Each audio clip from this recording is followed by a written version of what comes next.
बिस्मिल्लाहिर्रहमानिर्रहीम। अस्सलामु अलैकुम वरहमतुल्लाहि वबरकातुहू। मेरे प्यारे भाइयों और बहनों, रमज़ानुल मुबारक वो बाबरकत महीना है जिसके बारे में रसूलुल्लाह सल्लल्लाहु अलैहि वसल्लम ने फरमाया कि इसका पहला हिस्सा रहमत है, दूसरा हिस्सा मग़फ़िरत है और इसका तीसरा हिस्सा जहन्नुम से आज़ादी है। सोचिए, अगर पूरा साल हम गफलत में गुजार दें लेकिन रमज़ानुल मुबारक को संभाल ले तो हमारी आखिरत संवर सकती है। आज की इस वीडियो में आप लोगों को हदीस नबवी की रोशनी में 4 ऐसे आमाल बताने जा रहा हूँ जो अगर आपने रमज़ानुल मुबारक में अपना लिए तो इंशाअल्लाह आपकी तकदीर बदल सकती है। मुअज़्ज़ज़ भाइयों और दोस्तों, वीडियो शुरू करने से पहले एक छोटी सी गुजारिश कर लेता हूं। अगर आपने अभी तक हमारे चैनल को सब्सक्राइब नहीं किया है तो चैनल को सब्सक्राइब कीजिए, वीडियो को लाइक कीजिए ताकि हमें तसल्ली मिल सके और हम आपके लिए रोजाना ऐसी वीडियोस लेकर आते रहे। मुअज़्ज़ज़ दोस्तों, हज़रत सलमान फारसी रज़ी अल्लाह तआला अन्हु फरमाते हैं कि रसूलुल्लाह सल्लल्लाहु अलैहि वसल्लम ने शाबान के आखिरी दिन खुतबा देते हुए इरशाद फरमाया, इस महीने में 4 चीजों की कसरत करो। 2 चीजों से तुम अपने रब को राजी करोगे और 2 चीजें ऐसी हैं जिनके बगैर तुम नहीं रह सकते। पहली 2 चीजें ला इलाहा इल्लल्लाहु की कसरत है और इस्तिग़फ़ार की कसरत है और बाकी 2 चीजें अल्लाह ताला से जन्नत मांगो और जहन्नुम से पनाह मांगो। मुअज़्ज़ज़ दोस्तों, जो पहला काम है वो कलमा तौहीद की कसरत है, यानी ला इलाहा इल्लल्लाह को कसरत से पढ़ते रहना है। ये सिर्फ अल्फाज नहीं है बल्कि ये निजात की चाबी है। रसूल करीम सल्लल्लाहु अलैहि वसल्लम ने इरशाद फरमाया, अफ़ज़लु ज़िक्र ला इलाहा इल्लल्लाह, सबसे अफजल जिक्र यही कलमा है। फरमाते हैं, क़यामत के दिन एक शख्स के गुनाहों के 99 रजिस्टर होंगे। हर रजिस्टर नजर की हद तक लंबा होगा, लेकिन जब मीज़ान में ला इलाहा इल्लल्लाह रखा जाएगा तो तमाम गुनाहों पर भारी होगा। मुअज़्ज़ज़ दोस्तों, सोचिए कि एक छोटा सा मुख्तसर सा कलमा और उसकी इतनी अजीम बरकत है और अजीम ताकत है। रमज़ानुल मुबारक के इस बाकी दिनों में सहरी के वक्त भी इस कलमा को पढ़ते रहिए, इफ्तार से पहले भी इस कलमे का विर्द करते रहिए, तरावीह के बाद भी हर वक्त इस कलमे को अपने जुबान पर जारी रखें। इंशाअल्लाह इसकी खैर और बरकत आपको नजर आएगी। कम से कम 100 मरतबा या 300 मरतबा रमज़ानुल मुबारक के इसके बाबरकत अशरे में इस कलमे का विर्द कीजिए। आप लोग दुनियावी काम काज के साथ भी ये कलमा पढ़ सकते हैं। अगर कोई दुकानदार है तो दुकानदारी के साथ भी ये कलमा पढ़ सकता है। अगर जमींदार है तो अपने काम और जमींदारी के साथ भी इस कलमे को पढ़ सकता है। तो कम से कम 100 मरतबा तो इस कलमे को जरूर पढ़ते रहिएगा। एक शख्स बहुत गुनहगार था, लेकिन मरते वक्त उसकी जुबान पर ला इलाहा इल्लल्लाहु जारी हो गया। बुजुर्गों ने फरमाया, अल्लाह ताला ने उस एक कलमे की बरकत से उसे माफ कर दिया। मेरे दोस्तों, रमज़ानुल मुबारक में इंसान का दिल नरम हो जाता है और जब नरम दिल के साथ ला इलाहा इल्लल्लाहु पढ़ता रहे तो उसकी दिल की दुनिया बदल जाती है। दूसरा काम आप लोगों ने इस्तिग़फ़ार की कसरत करना है। रमज़ान मग़फ़िरत का महीना है और खुसूसन इसका दूसरा अशरा मग़फ़िरत का अशरा कहलाता है। फरमाते हैं कि इस अशरे में इंसान जितनी ज़्यादा इस्तिग़फ़ार की कसरत करेगा अल्लाह तबारक व तआला उसकी मग़फ़िरत और बख्शिश फरमाएंगे। एक हदीस मुबारक में आता है, रसूलुल्लाह सल्लल्लाहु अलैहि वसल्लम ने फरमाया, बदबख्त है वो इंसान जिसने रमज़ान पाया और उसकी मग़फ़िरत नहीं हुई। अल्लाह तबारक व तआला हमें इस बाबरकत महीने की बरकत से हमारी मग़फ़िरत और बख्शिश फरमाए, हमारे गुनाहों को माफ़ फरमाए, हमारी खताओं को माफ़ फरमाए।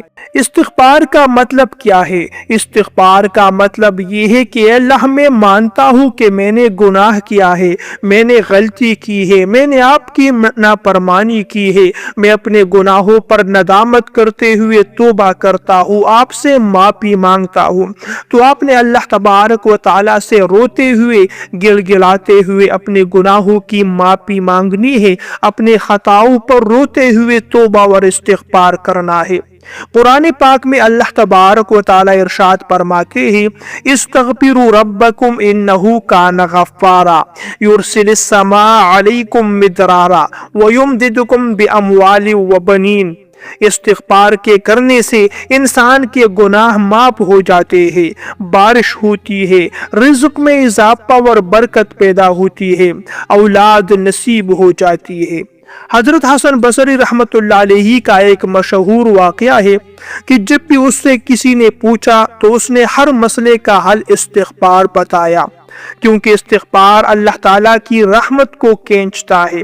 تو آپ لوگوں نے روزانہ کم از کم 100 مرتبہ استغفار پڑھنا ہے۔ استغفر اللہ ربی من کل ذنب واتوب الیہ، اس استغفار کو روزانہ 100 مرتبہ پڑھتے رہیے گا، خاص طور پر سحری کے وقت میں، کیونکہ قرآن پاک کہتا ہے والمستغفرین بالاسحار، اللہ تعالیٰ سحری کے وقت استغفار کرنے والوں کو پسند فرماتے ہیں۔ تیسرا کام آپ لوگوں نے اللہ تعالیٰ سے اپنے لیے جنت مانگنا ہے۔ میرے دوستو، رمضان المبارک کا مہینہ دعاؤں کی قبولیت کا مہینہ ہے۔ جتنا انسان اپنے لیے دعا مانگنا چاہے اللہ تعالیٰ اس کی دعائیں، اس کے حاجات قبول فرماتے ہیں۔ تو آپ نے رمضان المبارک میں اللہ تبارک و تعالیٰ سے اپنے لیے جنت مانگنی ہے۔ افطار کے وقت انسان کی دعا رد نہیں ہوتی، تہجد کی وقت دعائیں قبول ہو جاتی ہے، سجدے میں انسان کی دعائیں پوری ہو جاتی ہے۔ تو آپ لوگوں نے ان اوقات میں، ان لمحات میں اللہ تعالیٰ سے اپنے لیے جنت مانگنی ہے۔ رسول اللہ صلی اللہ علیہ وسلم نے فرمایا جو شخص 3 مرتبہ جنت مانگتا ہے تو جنت کہتی ہے یا اللہ اسے جنت میں داخل فرما دے۔ روزانہ کم از کم 3 مرتبہ اس دعا کو پڑھیے گا، اللہم انی اسألک الجنہ۔ اپنے والدین کے لیے بھی جنت مانگے، اگر والدین زندہ ہے تو ان کے لیے صحت مانگے، اگر وفات پا چکے ہیں تو ان کی درجات کی بلندی مانگے۔ ایک بزرگ فرماتے ہیں میں ہر دعا کے آخر میں جنت الفردوس ضرور مانگتا ہوں، کیونکہ جب سب سے بڑی چیز مانگ لی جائے تو باقی چیزیں خود بخود مل جاتی ہے۔ معزز بھائیو اور دوستو، جو چوتھا اور آخری کام ہے وہ جہنم سے اپنے لیے پناہ مانگنی ہے۔ جہنم کا عذاب ناقابل برداشت ہے، ایک لمحے کا عذاب بھی انسان برداشت نہیں کر سکتا۔ ہمیشہ اللہ تعالیٰ سے دعا کیجئے اے اللہ مجھے اپنے عذاب سے محفوظ رکھ۔ رسول کریم صلی اللہ علیہ وسلم نے فرمایا جو شخص 3 مرتبہ جہنم سے پناہ مانگتا ہے، جہنم کہتی ہے یا اللہ اسے مجھ سے بچا لے۔ معزز دوستو، روزانہ اس دعا کو پڑھتے رہیے، اللہم اجرنی من النار، خاص طور پر سجدے میں، افطار سے پہلے اور تہجد میں، کیونکہ یہ وہ اوقات ہے کہ اس میں اللہ تبارک و تعالی اپنے بندے کی دعائیں قبول فرماتے ہیں۔ ایک شخص ہر نماز کے بعد صرف 2 دعائیں کرتا تھا، اے اللہ جنت دے دے اور جہنم سے بچا لے۔ کسی نے کہا آپ لمبی دعائیں کیوں نہیں کرتے؟ اس نے کہا جب یہی 2 چیزیں مل گئی تو سب کچھ مل گیا۔ اب سوال یہ ہے کہ ان 4 کاموں کو روزمرہ زندگی میں کیسے شامل کرے؟ تو سحری کے وقت 50 مرتبہ استغفار پڑھیے، ہر نماز کے بعد 100 مرتبہ لا الہ الا اللہ پڑھیے، افطار سے پہلے 3 مرتبہ جنت کی دعا مانگے اور جہنم سے پناہ مانگے، سونے سے پہلے استغفار اور کلمے کا معمول بنا لے۔ اگر آپ کی زندگی میں یہ 4 کام آ گئے، آپ کی زندگی قیمتی بن جائے گی، آپ کا رمضان قیمتی بن جائے گا۔ معزز بھائیوں اور دوستو، یہ تھی میری آج کی ویڈیو۔ اگر ویڈیو آپ کو پسند آئے تو لائک اور شیئر ضرور کیجیے۔ مزید ایسی ویڈیوز دیکھنے کے لیے میرے چینل کو سبسکرائب کیجیے۔ اگلی ویڈیو تک کے لیے آپ لوگوں سے اجازت چاہتا ہوں۔ اللہ نگہبان۔